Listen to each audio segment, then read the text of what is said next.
अस्सलाम वालेकुम everyone, welcome back to my channel. आज हम फ्रेज़ सीखेंगे। फ्रेज़ जो दो तीन चार वर्ड आपस में मिलकर एक फ्रेज़ बनाते हैं, जिनकी प्रॉपर कोई मीनिंग नहीं होती, लेकिन ज़्यादातर इंग्लिश बोलचाल स्पोकन इंग्लिश में उनका इस्तेमाल ज़्यादा होता है। तो आए मिलके आज हम वो सीखेंगे, लेकिन I am going to make it super easy for you. मैं उनको आपके लिए बहुत आसान बनाने की कोशिश करूँगा ताकि आप उनको इजीली समझ भी सकें और याद भी कर सकें।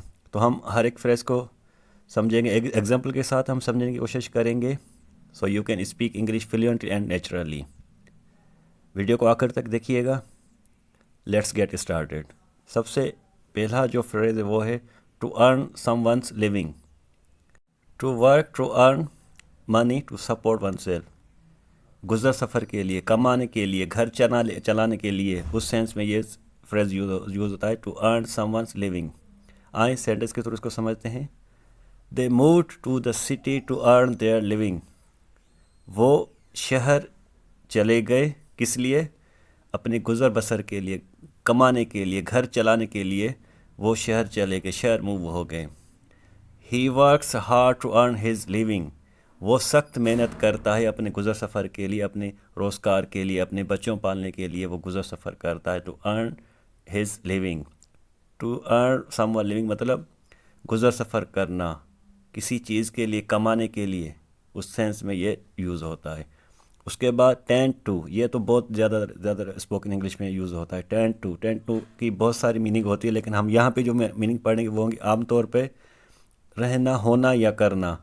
आमतौर पे जैसे कहते हैं ना, मैं तो ये आमतौर पे करता ही नहीं हूँ, मैं तो आमतौर पे खाता ही नहीं हूँ, मैं तो आमतौर पे पढ़ता हूँ। तो आमतौर पे जो लफ्ज़ इस्तेमाल होता है वहाँ पे हम टेंड टू वर्ड इस्तेमाल करेंगे।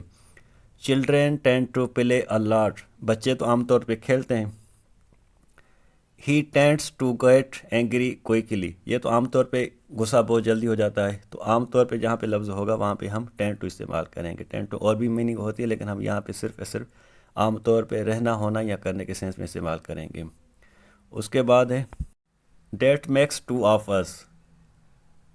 ये जब कोई बात सामने वाला करेगा हम उससे रिप्लाई में ये बोल सकते हैं that makes two of us. इसका मीनिंग होगी हम दोनों का हाल ही यही है, मेरा भी यही हाल है। अब जब आपसे कोई मिसाल किसी ने बोला यार मुझे भूख लगी, तो आप बोलेंगे यार मुझे भी लगी, मेरा भी यही हाल है। मेरे पास पैसे नहीं है, अरे यार तुम्हारे पास भी नहीं, मेरा भी यही हाल है। तो उस सेंस में जो फ्रेज हम यूज़ करेंगे वो यही होगा, that makes two of us. I feel the same way as you. मैं भी ऐसे ही महसूस कर रहा हूँ जैसे आप महसूस कर। इस सेंस का, इस फ्रेज की मीनिंग यही होगी, हम दोनों का हाल एक ही है। I am confused, that makes two of us. मैं तो कन्फ्यूज़ हो गया हूँ, मेरा भी हाल यही है। आई फील हंगरी, मुझे तो भूख लगी है, that makes two of us. मेरा भी यही हाल है, हम दोनों का हाल यही है। तो उस सेंस में ये में होगा जब आप किसी को रिप्लाई देंगे, that makes two of us. Get a grip on yourself, खुद को संभाल। कंट्रोल योर इमोशंस और बिहेवियर।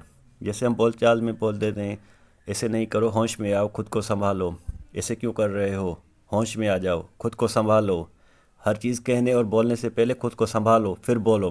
तो उस सेंस में हम यूज़ करेंगे get a grip on yourself. She told him to get a grip. इसने या उसने उसको बोला कि खुद को संभालो। You need to get a grip before speaking.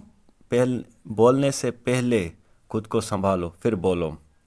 तो इस सेंस में हम खुद को संभाल के लिए इंग्लिश यूज़ करेंगे get a grip on your self. ये एक फ्रेज यूज़ होता है जो हम बोलचाल में ज़्यादातर इस्तेमाल करते हैं। उसके बाद एक गो टू। गो टू, इसकी मीनिंग होगी पहला, या वो भरोसा जिस पे आप इंतखाब करते हो, जिस पे आप भरोसा करते हो। भरोसा या भरोसे जैसा इंतखाब करने वाली चीज़ जिस पे आपको भरोसा हो। जैसे मुझे सैमसंग कंपनी पे भरोसा है, वो अच्छी मोबाइल बनाती है। जैसे मुझे मोटरसाइकिल में हुडा कंपनी पे भरोसा है, वो अच्छी मोटरसाइकिल बनाती है। तो ये इस सेंस में यूज़ होता है गो टू मतलब the first choice or most reliable option. पहला या भरोसे वाला, इंतखाब वाली चीज़ जिस पे आप को ज़्यादा भरोसा हो। This is my go to restaurant. ये मेरा भरोसे लायक रेस्टोरेंट है, या पहला चॉइस, मेरी पहली चॉइस जो है रेस्टोरेंट वो यही है। She is my go to person for help. मेरी सबसे पहली चॉइस ये है जिस पे मैं भरोसा करता हूँ, या मेरा पहला इंतखाब यही है जो जिस इंसान पे मैं भरोसा करता हूँ, तो उस सेंस में गो टू यूज़ होगा। तो ये थे कुछ फ्रेजेस जो मैंने आपके साथ शेयर किए। होपफुली आपको समझ में आ गए होंगे। इंशाल्लाह नए वीडियो में नए फ्रेजेस नए टॉपिक के साथ आपके सामने हाज़िर होंगे। अगर वीडियो अच्छी लगी है तो प्लीज़ वीडियो को लाइक करें, सब्सक्राइब करें और शेयर ज़रूर कीजिएगा। Thank you so much.